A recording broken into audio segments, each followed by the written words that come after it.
RCM పసుపు.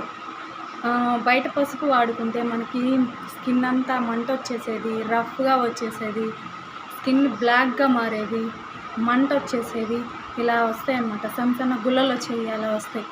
కానీ మన ఆర్సీఎంలో పసుపు వాడడం వల్ల మనకి స్కిన్ సాఫ్ట్గా వస్తుంది. ఫేస్ మీద పింపుల్స్ ఉన్నా, మంగు ఉన్నా, ఏమైనా మచ్చలు ఉన్నా పోతాయి. స్కిన్ స్మూత్గా సాఫ్ట్గా ఉంటుంది. చాలా మన ఫేస్ క్రీమ్ ఎన్ని వాడినా సరే ఉపయోగం ఉండదు మనకి. మళ్ళీ బ్యూటీ పార్లర్కి వెళ్ళి మళ్ళీ మనం ఫేస్ వాష్లు, ఫేస్ ప్యాక్లు అవన్నీ వేసుకుంటూ వచ్చే గ్లో ఒక చిటికెడు పసుపుతోటి మనకి ఫేస్ చాలా గ్లో వస్తుంది. చిటికెడు పసుపు, అంత పసుపు వేసి దాంట్లో ఒక స్పూన్ పాలు వేసి కలిపి ఫేస్ ప్యాక్ లాగా వేసేసుకొని ఒక 15 నిమిషాలు ఆగిన తర్వాత వాటర్తో కడిగేసుకోండి. స్కిన్ చాలా సాఫ్ట్గా, చాలా స్మూత్గా ఉంటుంది. పింపుల్స్ ఉండవు, ఏ మచ్చలు ఉండవు, ఏ ఉన్నా పోతాయి. ఒక్కసారి మా ఆర్సీఎం పసుపు వాడి చూడండి. నమస్తే అండి.